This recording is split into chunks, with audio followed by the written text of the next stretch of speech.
Welcome to the Cabin Culture Podcast, where we spend a little more time diving deeper into all the fun parts of cabin culture.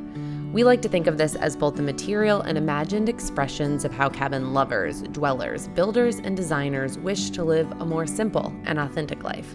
On this episode, I'm chatting with Amber and Tyler, the designers, builders, and hosts behind the Little River Tiny House. Their journey is truly a testament to passion, creativity, and perseverance bringing a dream to life, as building their cabin was anything but easy. They designed it themselves on a napkin, and then Tyler and Amber built it themselves only on nights and weekends while also working full-time jobs and raising their son. They share with us how the dream started, how they were able to make it happen financially, and how long it took to see a return on the investment once they started hosting. We also discuss the importance of community, their love for the natural beauty surrounding their home, and the invaluable lessons they learned along the way. Let's do it.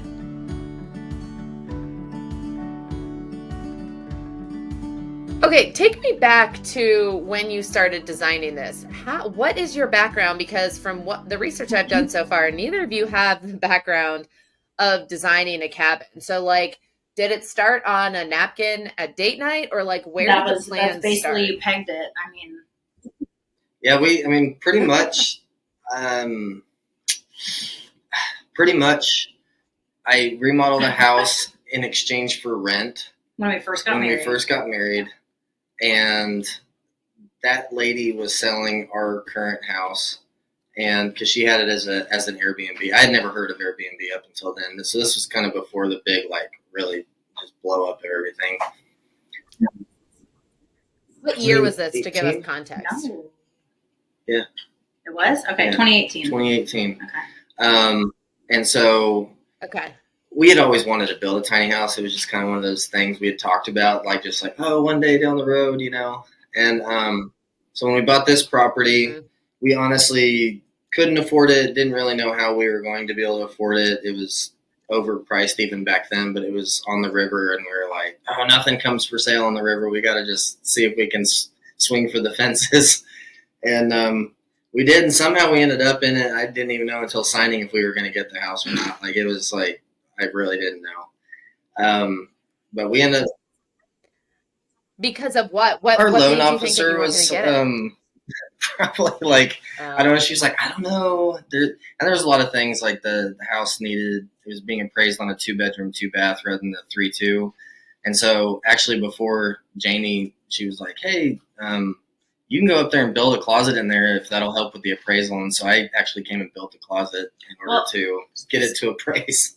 Yeah. So we have two acres, and the tiny house is up on the hill, and we have a house that's on the front part of it, is what he's saying. So yeah, we did end up, she rented out our physical house for 2 years on Airbnb and said it did well. We were like, we kind of surely if this weird old 1940s house rents out to people, if he builds a tiny house over a summer while he's teaching, surely that'll do better than this house. And then so we did. We just it didn't go that smooth. Well, he started drawing on a napkin. I worked at Clayton Homes at the time. And so I worked with I saw a lot of single wide floor plans and really. Which are basically tiny houses. I have lots of thoughts on this, how one we rebrand as super cool and hip, and one we kind of I don't know who that is, but look down on really, you live in a mobile home. It's just taller. It's a tiny house. So yeah. Okay, so you had a little bit there of helped me see floor plans on paper, knowing how it would look in real life, and then he just has always loved architecture. Yeah, I was very close to getting my master's degree and going through the architecture program at UT, and for whatever reason at the time, it seemed like a long shot to go spend the next 5 years in school again, and I just was like, no, I'm going to go back to coaching. So I just did my coaching thing and stuck with baseball strength training, and that's kind of where I landed at school. So, but the drawing and figuring out floor plans and drawing houses was just always just the passion in my head. So, yeah. Yeah, I can relate to that. I did the same thing in elementary school when I was bored. I would just like take a piece of graph paper and start drawing little cabins and dreaming about like what my cabin would look like. Can I ask you a question? It's really helpful that you all had the person selling your house had some history on Airbnb because it validated the idea a little bit. And I think that's something that often gets in the way. And so people will research or try and crunch numbers to figure it out because ultimately, for some folks, it could be a deal breaker. If we don't bring in enough, then what happens? For others, it's just a dream and we only need to make a certain amount or nothing. But for those where this is a really big part of it financially, can we make this jump? Did she present you with numbers? Did you do any additional research, or it was just kind of a gut feel? It was straight up a gut feeling. I mean, like the day we moved in here, essentially we called our friend who has an excavator and said, all right, man, let's go. Let's put some footers in, and I didn't know anything about the process at the time. And so we kind of did things backwards. Like we dug the footers and everything. And then I started kind of sweating at night because I was like, man, I feel like this needs to be permitted. I don't want to be in trouble with the local government, and I just didn't know how any of that worked. So like I would found just it out along the way though. Well, but I would just kind of stress out at night while I was like in bed, and I just finally I was like, I just need to go down there and just talk to them. And so went down there and we permitted it at first as just kind of like just a structure we were building up there. We were trying to just fill it out. And then eventually I went back and I just went to the head guy and I was like, look, here, this is what we're trying to accomplish here. Can you please help us out? I just want to do things the right way and that type of thing. And they were really good to work with. The money thing. Like, she's asking about like money, like if this is like you're banking on making money, like how would you? Oh yeah. Well, that would be my question. Looking back, because you went with gut feel. Well, and I think this started, Tyler, to your point, you were like, we just started bulldozing and like putting footers in right away, which is very amazing and bold. Not everyone has that that in them. Do you have any advice looking back now, having rented it fairly successfully, I would say, for like over 5 years? What would you tell someone who was like nervous and needs to make it work financially? What would you have done? Anything? I honestly don't think I would have done anything differently. Only thing I would have done differently probably is we started 7 projects at the same time, because I guess the way my mind works on it is like and it still doesn't look the way I want it to because we don't have the money to do that. I'd have waterfalls and everything up there if I could, but ultimately it was like, as I was building it, I had plenty of time to be up there. And so it was like, well, if we're going to do this right now, then we need to put in a privacy fence, because that's going to be awkward if we come outside and they can see us. And so it was like, let's start the privacy fence. And so it was like, we started the tiny house and then started the privacy fence. And it was like, well, if we're going to do this like parking situation, we don't really want them to park in front of our kitchen because that's awkward. So let's go ahead and like do some excavation up top. And so it was just like, it kind of snowballed. So that's the 7 projects at once you were talking about. So it's kind of like, I have a hard time doing something kind of like just like really halfway. Well, let's just get somebody in there renting. I just can't wrap my mind around that. So everything always continues to get bigger for me. Why I have to just eventually be cut off by this one. Yeah. Well, if you look at any comment on our Instagram, a lot of people will be like, that house is, well, the people that are rude, there's a lot of love, but some people, the house looks like a bunch of afterthoughts. Right. I'm like, well, that's because it was a bunch of afterthoughts. Because I would sit there and, have you ever watched that series on Amazon, like The Biggest Little Farm, I think is what it's called? Okay.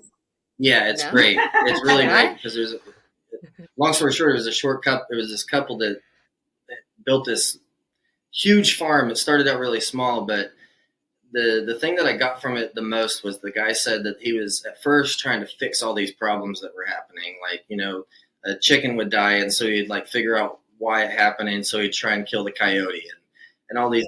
Then eventually it just got so big that he couldn't stop all the things from happening. And he said, eventually I just stopped and I would just watch when a problem would happen and see what nature did and see what essentially came out of that. And that's sometimes nature itself would fix the problem. And then sometimes it took time to actually figure out what the problem was. And so for me, watching that tiny house, kind of take shape over the years. I would watch the weather and I'd be like, oh, rain hammers this side of the house. So because we're building it all out of rough cut lumber, because that's what we have access to right now, I need to protect that side. So it's cheaper for me to put a roof on it than to try and like Trex deck the whole thing. So, and that was just my skill set. I had that. So it was just like, you know, I don't know. It just took shape. And so it definitely is a bunch of afterthoughts. I think this might be why I like it so much, because I've been drawn to yours for a long time. And I think it's because it looks different than a lot of the cabins that you see. And I'm not saying there's anything wrong with a nicely polished, perfectly finished, pristine cabin. There is value to that. But my heart always kind of falls for the more rustic places that have a little bit more personality. It's like one of my biggest regrets about Cozy Rock is I feel like in some cases we're just missing the rustic piece in the way I would like. And your bathroom is such a good example of that. Your bathroom looks unlike any other bathroom I've seen in a cabin and has more like, I don't know, richness to it. Like, can you talk to me a little bit about the bathroom. My first thought is we vowed never to do tile work ever again in our marriage. We were both like, oh, easy project. This is great.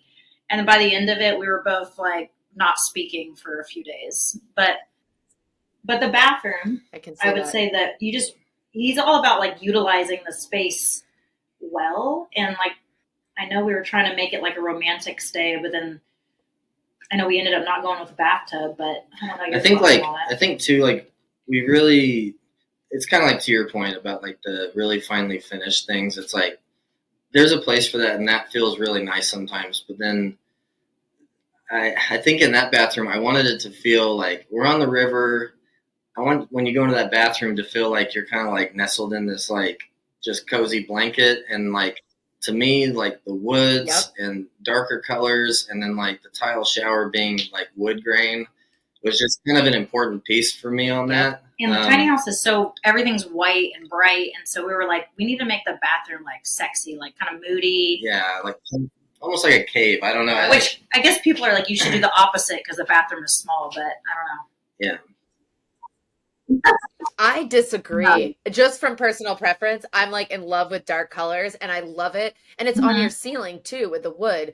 When you have dark colors all over, it does feel to me like you're being wrapped in a blanket. There is that cocooning effect that it has. And I think so many bathrooms, including ours, went with like, so no judgment, but like went with all white, right? Because it was small and we were like, oh, we'll brighten it up. We'll open it up. But the first house I ever renovated, I painted it in a dark maroon with wood beams on the ceiling. Actually, it reminds me a lot of this one, which is probably why I love it. But for sure. They were like, do not paint it that color. And I'm kind of I guess in general, if anybody knows me, I'm when I say I'm a moody guy, I'm not moody like my personality. It's that like The Last Samurai is one of my favorite movies, and it's the music in there. It's the rain. It's the meditation. It's the, you know, that whole aspect of the forest, and the Smoky Mountains is like that. And then when you're up there I think one of the best days in the tiny house, to be honest, is kind of a dreary, rainy day. Like 100%. That's probably your best experience if you're going to get that, or snow, but it always snows when we don't have someone in there, like every time. Yeah, of course. But that means you can go over there and enjoy that's it. Kind of the feel I have, though, is like Novo Amor, Hollow Coves, like those types of music, those bands, like that's the feel of the tiny house. That's what I listened to just about every day when I was building it. That was my favorite time up there, is just like listening to that music and just being in that space. So that's kind of how it feels, I guess.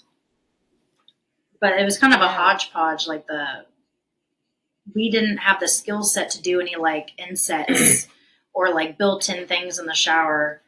And so I was like, well, people need a place to shave their legs. So like, I'm like, but I don't have the skill set and we don't have the money to hire somebody to do this. So we're like, I guess I'll just get like a cedar bench to put in there. And then I'm like, it's the perfect answer to that. It's even better, in my opinion, than having like a little inset, to have a bench like that you sometimes if I'm having, I don't know if I should share this on the podcast, but sometimes because I have a bench in my shower to shave my legs, but sometimes like if I'm just having a bad day or I'm like tired or whatever, I'll just sit down on it with hot water. And it's just like one of my favorite things. You can do that with a little tile inset. Basically, we ran out of money and we do it with that sink was totally not what we would have put in there. but we're like, we've got like no money left. Like Facebook Marketplace, there's a sink for free. Let's go put it in. Like literally, it just like I wanted to sell the place, the whole thing, and be done. I would say I told Amber that like I was done and I was going to quit. I think every week. Like it was like, and I was working full time. I really tried not to build or work while my son Lincoln was awake, and so it was either like at night, early morning, or like I would have these like weird 2-hour breaks at work, and I guess I probably shouldn't share this on my job, but well, you don't work there anymore, so you're okay. Yeah, but I had these weird 2-hour breaks where I literally wasn't doing anything, and so I would drive 30 minutes home. I'd have my stuff set up at the house. I'd work for 45 minutes, and then I would drive back 30 minutes. And I did that for a year because that was about the only time slots I had. So it was kind of like I don't have these 8-hour days that I would love to have to be able to just like knock stuff out. And so my brother-in-law actually talked about that. He's like, man, if you just do 20 minutes a day, then you're working on like an hour and 40 minutes or whatever by the end of the week. And I'm like, it just clicked with me. I was like, I can start squeezing some of that stuff in as long as I'm prepared on the front end. So that's kind of how we ended up going forward. But it just took such a long time because of how we tried to live our life in between.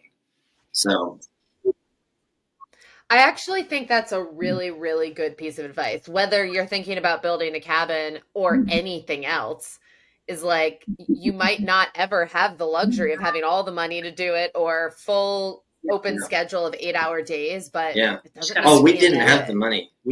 It was all on credit. Like we did credit card, personal loans. Like Correct. Yeah, we had literal no money. Half of it, I was making commissions at the time. I was in sales, and so every single commission check went towards it. I'm like, we need a bed. We need but if once we ran out of commissions, then it did get a little squirrely. So Yeah.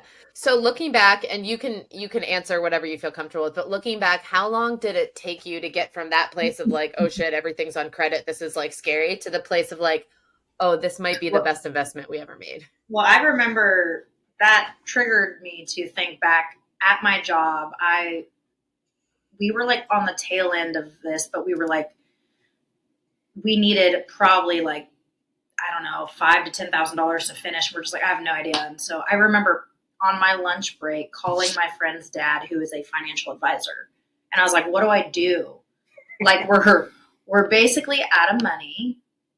All of our credit cards are maxed out and I can't get approved for another one. So what should I do? And he goes, do you want my honest opinion? I was like, well, yeah. He's like, you're kind of screwed. I was like, oh, cool.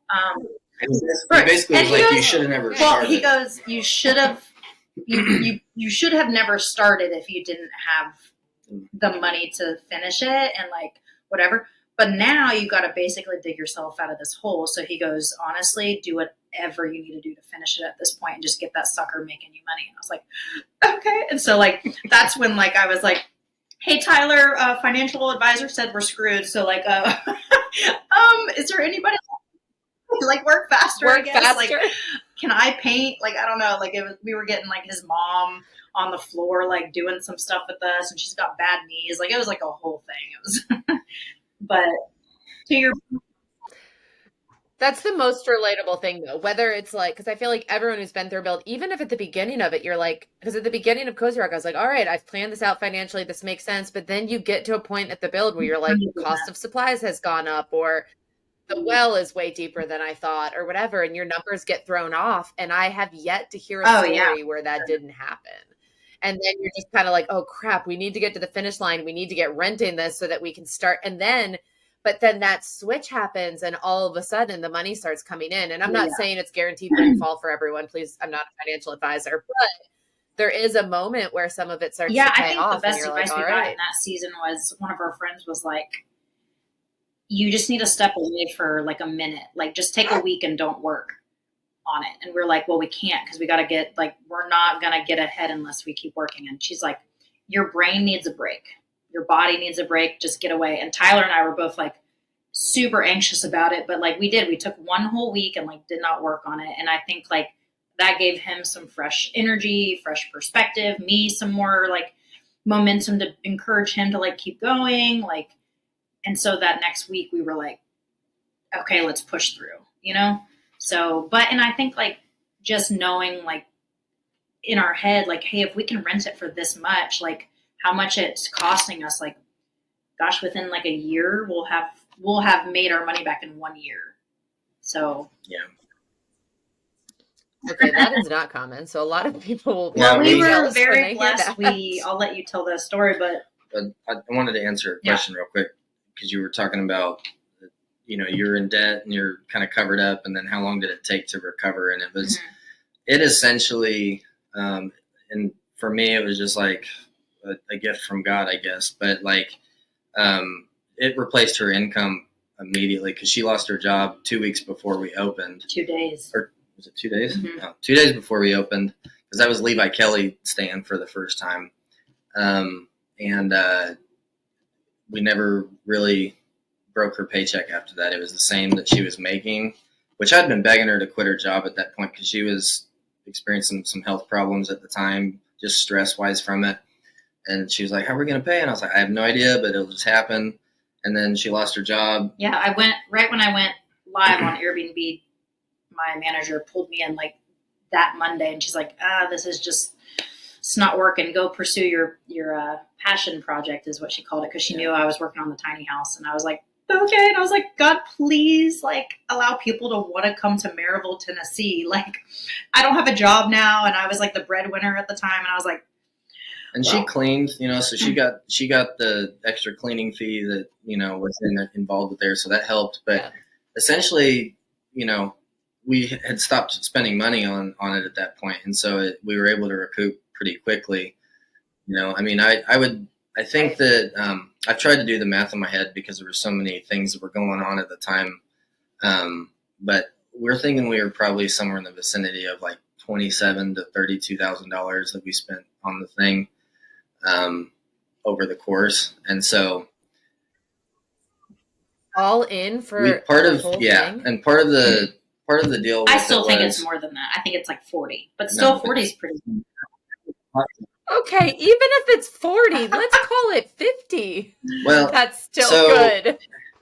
Number one, I did all the labor of everything. Yeah. The only thing we right.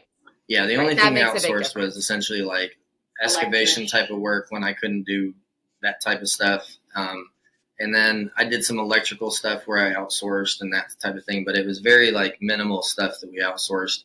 The other thing is we did all rough cut lumber, and unfortunately now rough cut lumber is kind of caught up with store-bought lumber because it's so popular.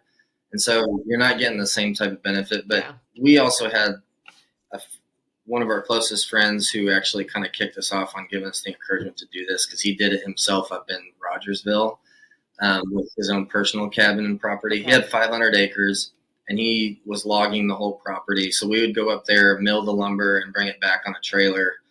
I would do that probably every month or two. I would come down like my Tahoe, just like scraping the ground, because I'm like, I'm not coming back for a while. Yeah, it was a 2-hour drive to go get lumber. Yeah, so I would drive up there 2 hours. I would load everything by hand, and then I'd bring everything back, and then unload it on the trailer. So it was like there was a lot of like manual labor that went into it. That if I'm just going to Lowe's or calling them and say, hey, can you drop this off? Like, it's a totally different animal. More expensive. Yeah, so we did.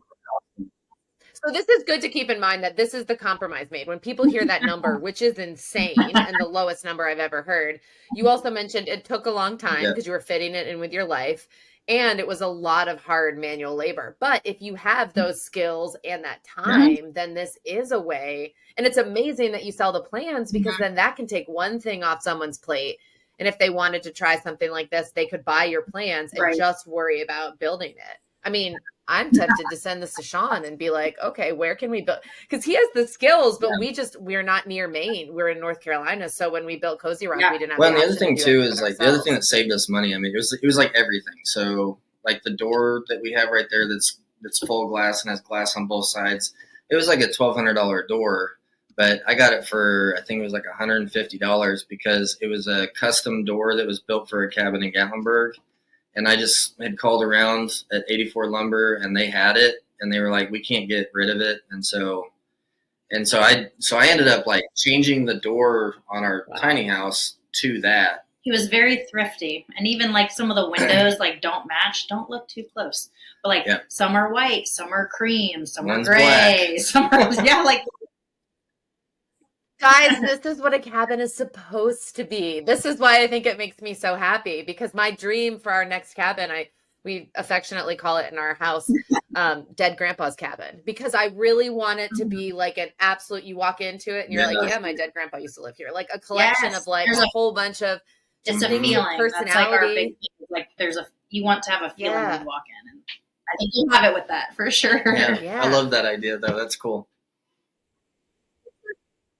I mean, I've been told I need to rebrand, and that Dead Grandpa's Cabin is probably not the right approach, but I can't let go of it because I really want to give this person a personality, not necessarily my dead grandpa or grandma, but like just this dead grandma. I think that's a good point, though. And I think that like that's something that I just talked to a builder about this recently because he was asking if he should jump in on an experience. And I was like, to be honest, I was like, I can't give you the numbers. I was like, and it's not because I won't. It's because I can't. Like, I can't tell you why this cabin rents versus this cabin over here, other than I can tell you that this cabin has an experience, this one doesn't. I was like, but with us, like we fully 110% dove in, and it's like, if we fail, then we just fail, and then we'll start over and do something different. But at the end of the day, like, we believed in it. And I think that going to your point with like the Dead Grandpa's Cabin or the Dead Grandma's Cabin, it's like, I think like if you can't let go of something and it just keeps coming back and keeps coming back and it keeps feeding that passion in you, then that in and of itself, when you build the thing, is going to tell a story. And there's like, I think there's like almost like the supernatural like thing that happens that when you walk into the space, I think you can feel the intention behind the space. And I think that that's a really big deal. And that's why you're not going to get that out of it. Like, a brand new build that's got everything that's perfect and everything's top of the line, because there's not really a story in it. It's just money. Right. Anybody can build that essentially, if that makes sense. Well, and we see it happening. They're mass produced everywhere. And I'm not saying there isn't a value in selling plans and having plans, but then if an investor can buy them and be like, I'll take 4 on this piece of land in Hocking Hills.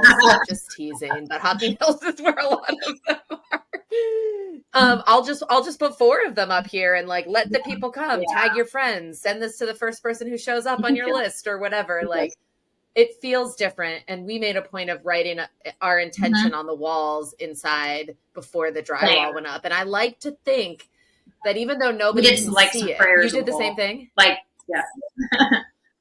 See, even if people can't see it, I just feel like they feel it. Like if you're the type of person who wants to put that mark in there before you're done, there's something there for you that's driving it. And I just think that guests can feel that. And it is, but to your point, Tyler, it is hard to articulate, because I've had people ask me that a lot of like, what is the one thing I should do if I build a cabin? And I'm like, I mean, even when people ask about location, I'm like, where do you love more than anywhere in the world? 100%.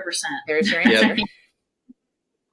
Don't even, and part of me is like, don't even run the numbers. If you love it, then the people will come. I think it's too, like, if like build a place that you want to go stay at. And if you do that, I mean, you're really hitting a large market of people, because people are people, and most people, feel a lot of the same things, and I think if you're building something for money, then there's a good chance that it's probably not going to meet your mark. If you build something because you just love it, then number one, the money doesn't matter, but I do think that the money will be better because people will feel what's behind it, and that's just something you can't really transfer. It's not even something you get someone to believe. They just have to believe that or not. That's right. It's even hard to teach them. Kind of the same thing with, I'm sure you all get this, but on Instagram all the time, it's like, what's this paint color? Where did you get this? Where do I get this chair? I want to build this exact same thing.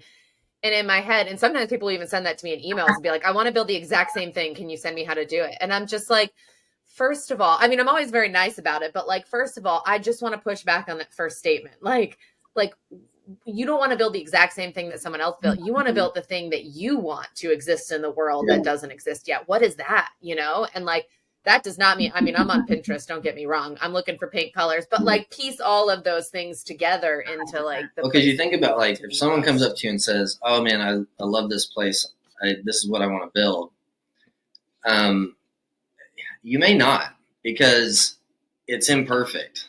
Like we're going through that right now. So, yeah, it's like like you might like the idea of what this place is. You might like the photos of it. You might even stand here for like a night, okay, or 2 nights or whatever.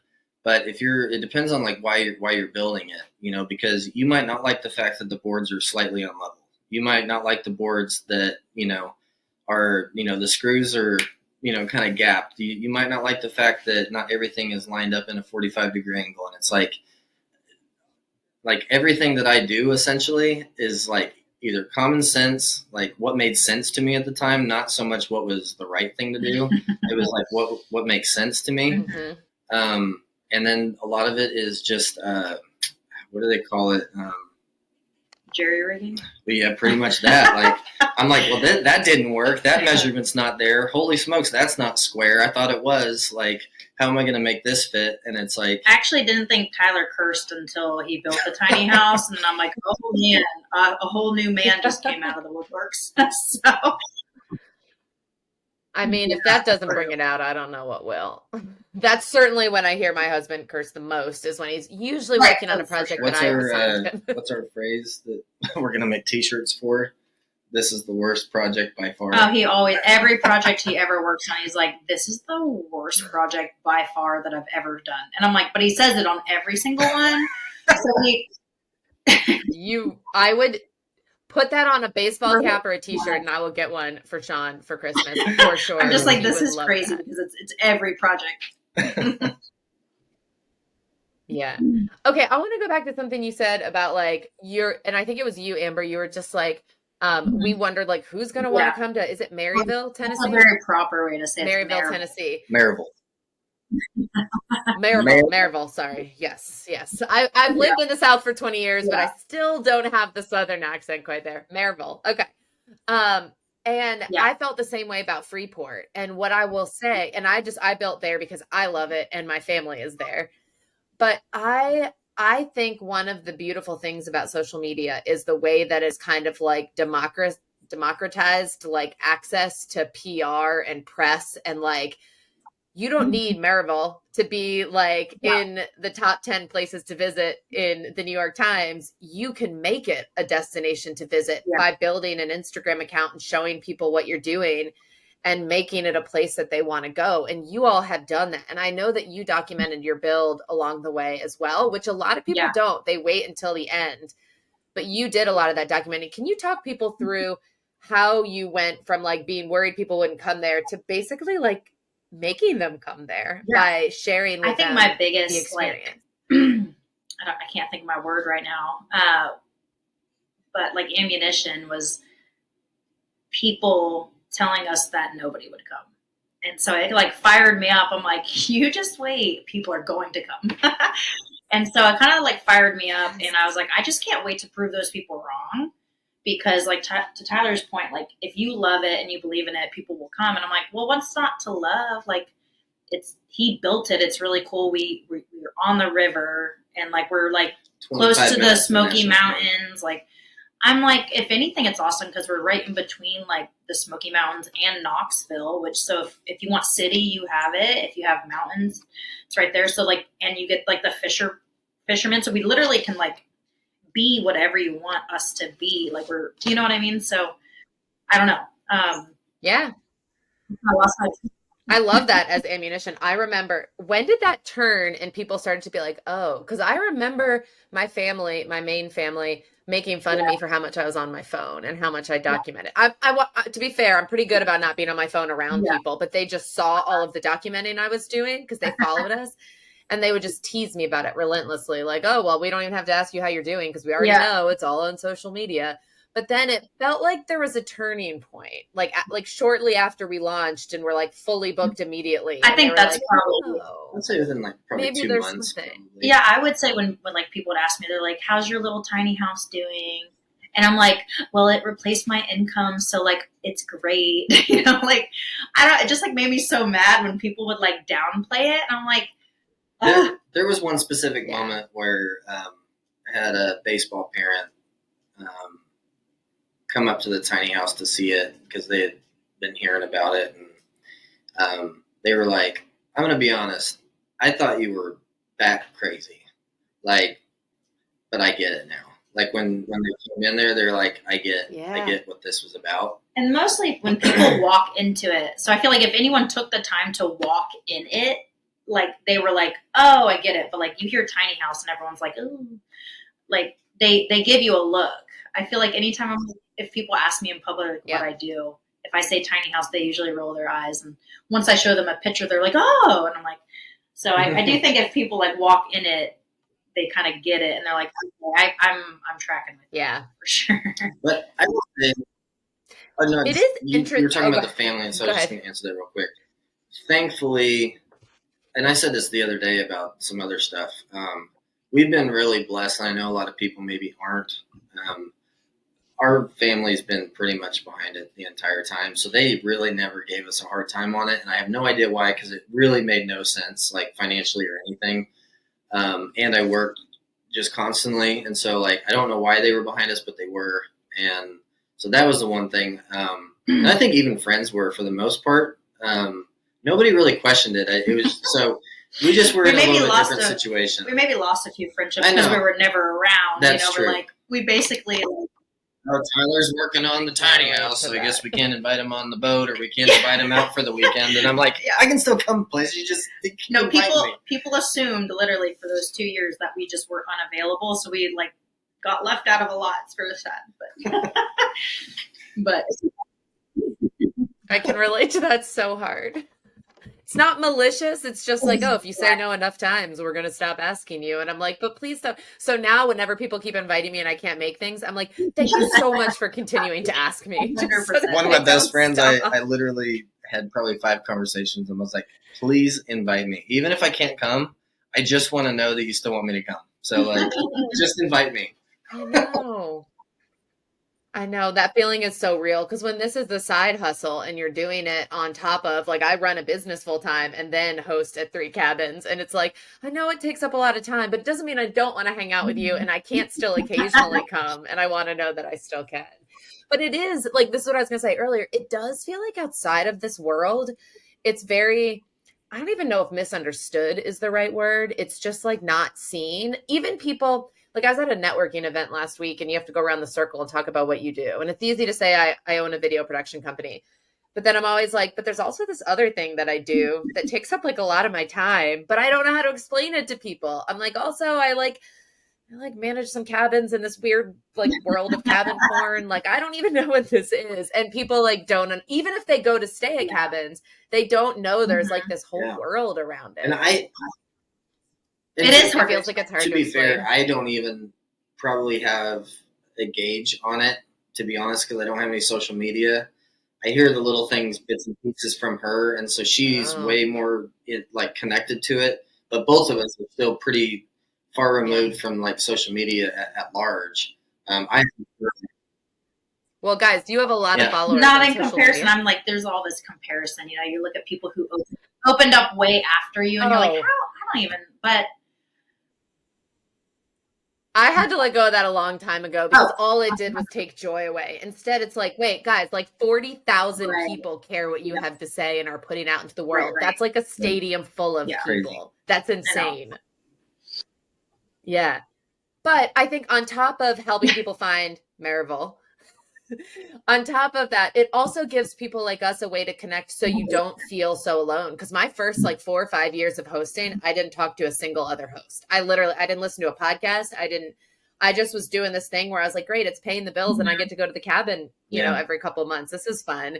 And then through everyone sharing their spaces on social media, yes, I get to meet guests and that's great, but I also Yeah. get to meet other cabin owners, which to me is probably the most I rewarding know. part of I do everyone love that choosing to part. share it on Yeah, and I think media. if I had to say that there was one thing that Yeah. I wish there was more of, and it was being able to create like really solid friendships with other people that are doing this, because I don't feel like we are very well connected in that world, and I I really do value relationships probably over everything, and so I do wish that we were a little bit more connected in that world, because I do think that there's like, I'm big on community, like real community, and it's like I think that there's a lot less of that in the world today, and it's a little bit more like everybody's kind of out for what I can get, or money or whatever, and it's like, hey, I have giftings that might help you, and you have giftings that might help me, and it's like I do really enjoy that when we can connect on levels and be like, oh man, this is great, like I love this. So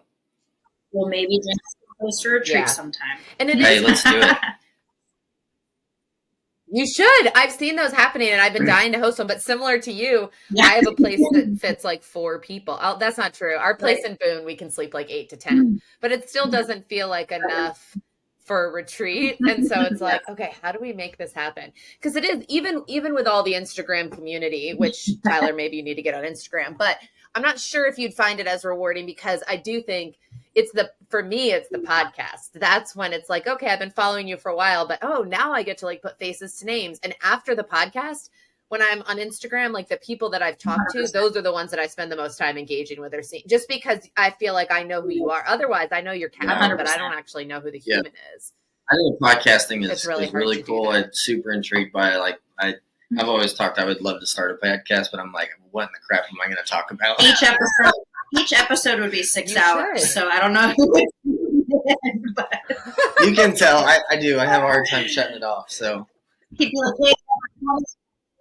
is exactly how my husband is. We've started playing a game that when he tells a story, the only way he can get me to pay attention the whole time, because I have like bad ADD, the only way I can pay attention the whole time is if at the end I get to give him a synopsis of the story and how we could have told it shorter.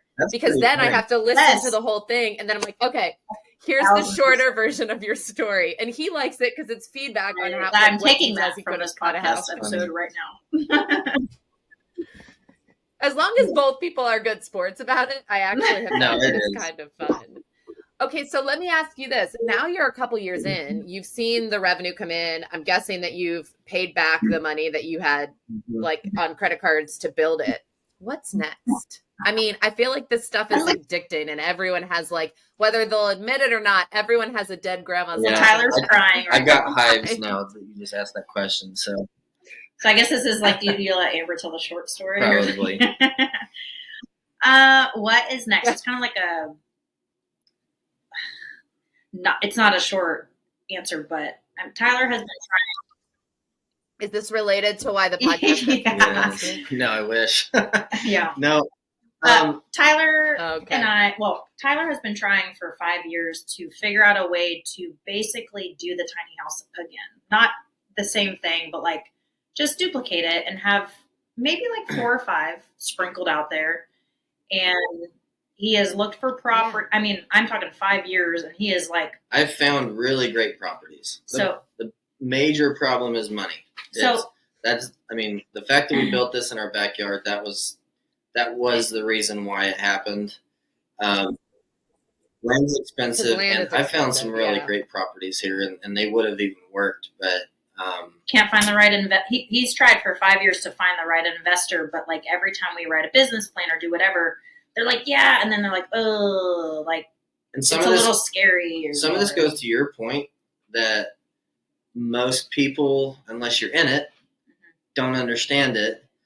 People understand Gatlinburg and they understand Pigeon Forge, but even that area in particular is completely inundated with cabins, and not even the great cabins. Those ones are there, but those ones aren't. Also, a lot of them aren't even. From what I'm hearing from some of the local people that are building them with investors, they're not even so much for cash flow because they're so expensive. They are for exchanges and taxes and all sorts of other things like that. They're not even being used for like full cash flow properties. Like there's A-frames going up there right now, $3,500 that are like over $1.5 million, $2 million.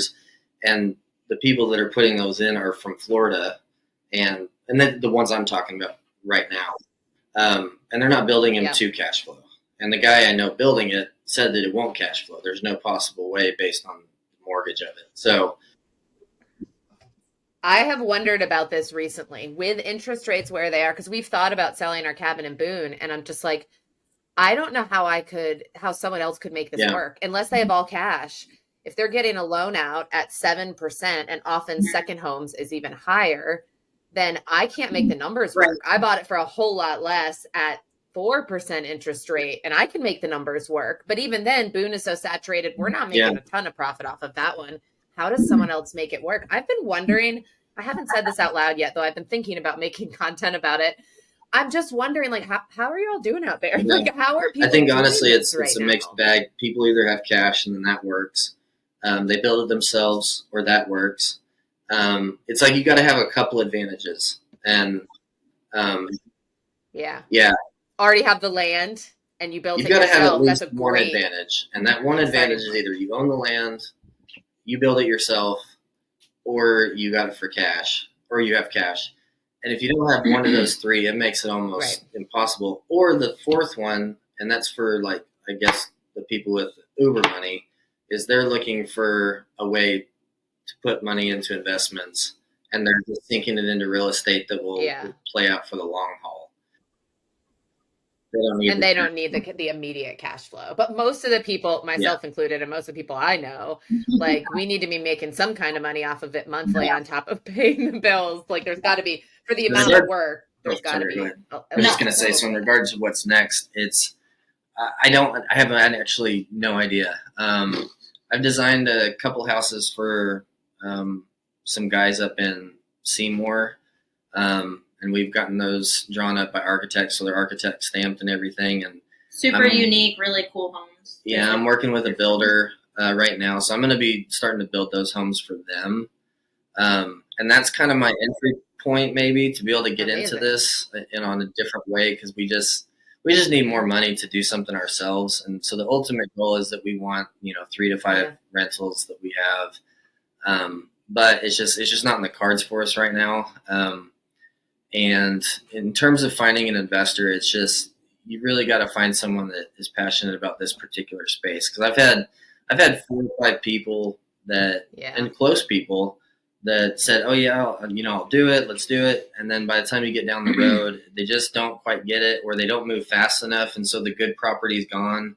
And it's like, you can't steal in slow motion. Right. You don't have a lot of time. If you find a good property, it's gone. Like, because someone else knows that it's a good property, and it's like the bad properties that are going to take a lot more money, a lot more development, they sit, and there's a reason for that.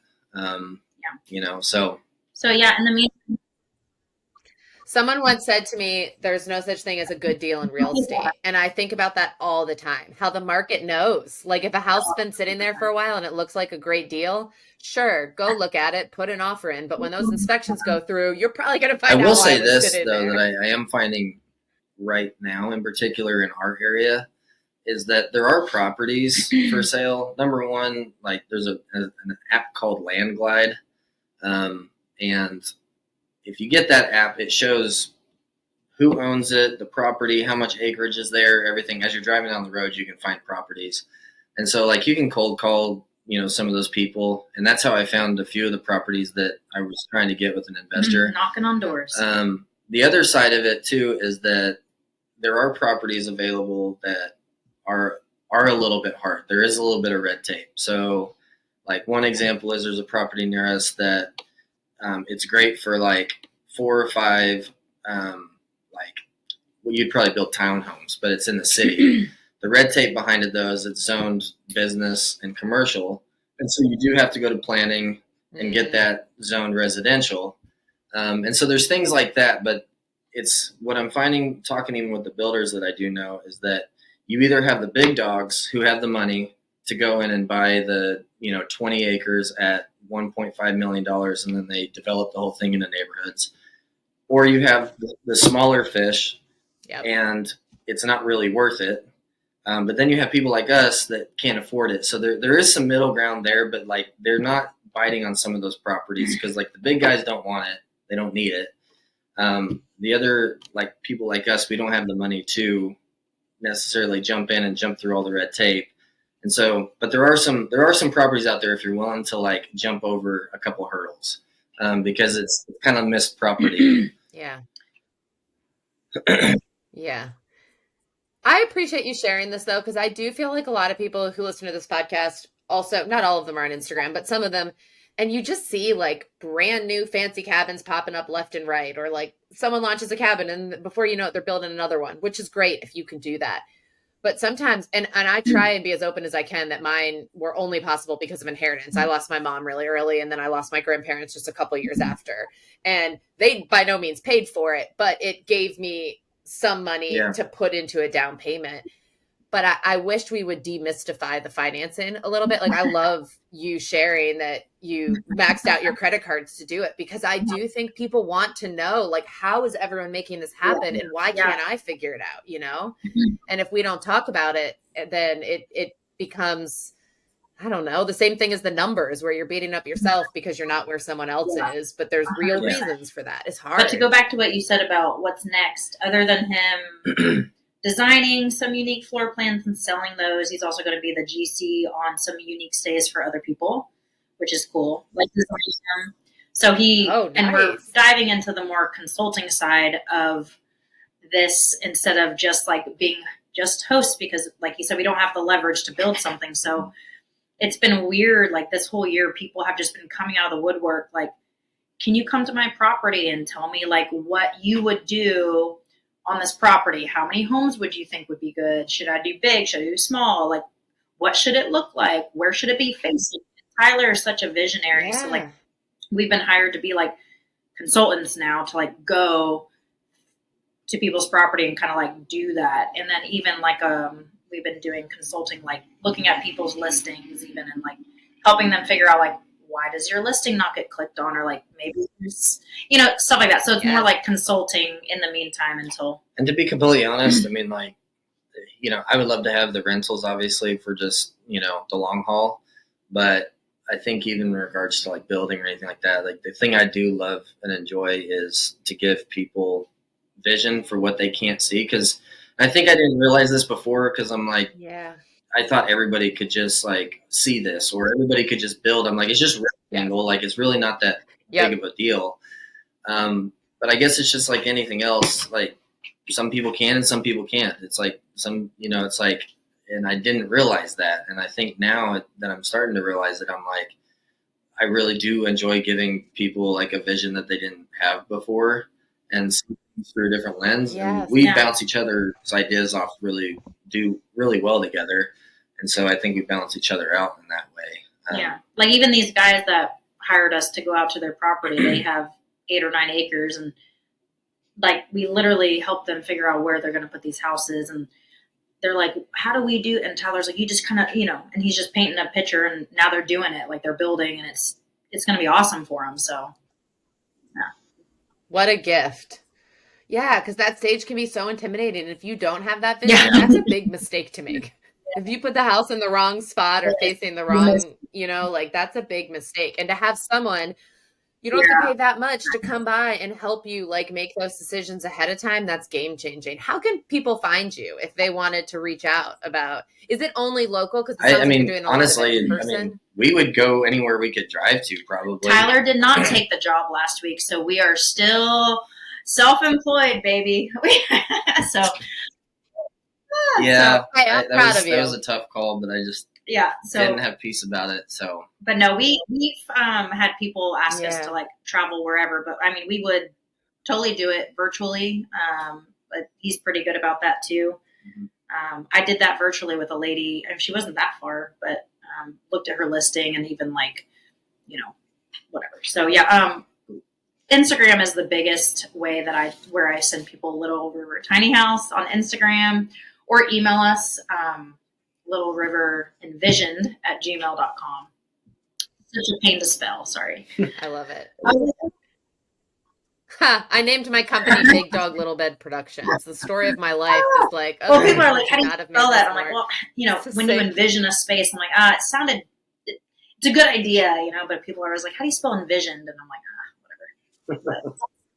No. Didn't see that one But coming. Instagram, follow everybody there. So okay, and we'll make sure that we're tagging you and all the stuff. So if someone's listening to this, they can go to the show notes and they'll be able to link right there. I'm going to put all your links to the tours, the videos, the listing, all of that good stuff. So they'll certainly be able to find you. Thank you so much for making the time to do this. Thanks for making the time to do it with us. Thanks so much for joining us, and if you liked what you heard, feel free to leave us a 5-star rating on Spotify or share some of your favorite parts over on Apple Podcast. If you have feedback or suggestions for the future, you can also find me on Instagram at Cozy Rock Cabin. Looking forward to next week.